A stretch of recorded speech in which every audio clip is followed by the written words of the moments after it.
Hi, my name is Amy. Thank you very much for watching, and let's make some bad financial decisions together. This is for entertainment purposes only, so if you're entertained, please like and subscribe. I would really appreciate that. So, YieldMax announced that their new fund DRAY is coming out, and it's based off of the DraftKings. So, my initial impression of this was DraftKings. Well, that's interesting. I don't like the concept of DraftKings, honestly. Like, I don't think people should be sports betting just in general. It's not like some people have gambling addictions and they just lose all their money. But I do understand like the entertainment aspect, and if you have control over it and you have a budget, like it's not a big deal.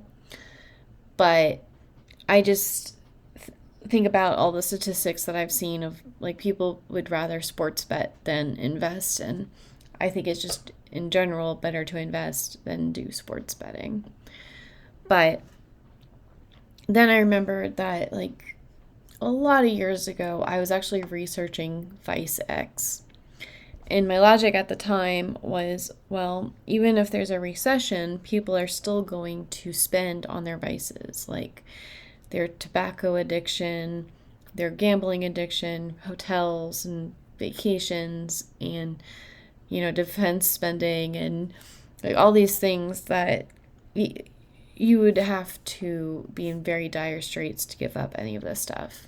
And I wound up not investing in YieldMax because it was difficult to get into because of the defense stocks that they hold, and it also turned out to be a bad idea. So I'm glad that it was difficult to get into because it's not something that should be invested in. At least that this is 100% my opinion, and there are circumstances that you could do well with YieldMax, but this is about DRAY. And so DRAY and the DraftKings, they've become like the forerunner in the sports betting space, and they're a big momentum stock, a momentum play, and they're going to be in Group C. So who all is in Group C? We have Airbnb, we have AMDY, Coney, Carvana, DRAY, Fiat, Hui, Microsoft, Netflix, and PayPal.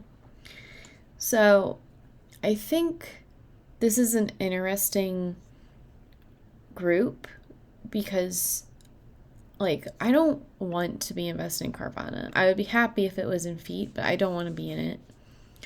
Airbnb is one of those that I don't think in the long run that they're going to be a forerunner. Like, I just don't think Airbnb is something that I should be invested in. I am investing in AMDY. I do believe it as a semiconductor company. Coney and Fiat, like I would consider investing in Fiat now, but now Fiat is at $3.11, and I'm really glad I got out when I did because I would not be happy if that $20 stock I bought turned into $3.11. Although I guess I could look at the total real returns and see what my total return is. It's probably positive, but it's still kind of like nerve-wracking to see that it went down that much. And then we have Robinhood, and I guess like I think that after I'm done with AMD, or after I have like 100 shares of AMD, I might do like Hui and then DRAY, and then Group C will just be a combination of different ETFs from this list, because like having 100 shares of Fiat would not be the worst thing in the world in case my MicroStrategy and the entire crypto market goes down. I think that Robinhood is a very solid company. I have brokerage account in there. I have my taxable brokerage and my IRAs in Robinhood. And, you know, I I don't think they're any of our friends necessarily, but they do give us a lot of options and let us, do what we want to with our money. So I appreciate that about Robinhood. Anyways, so DraftKings, I think, I don't know if I would recommend it for anybody else, but I can see why people are interested and excited to own it. So,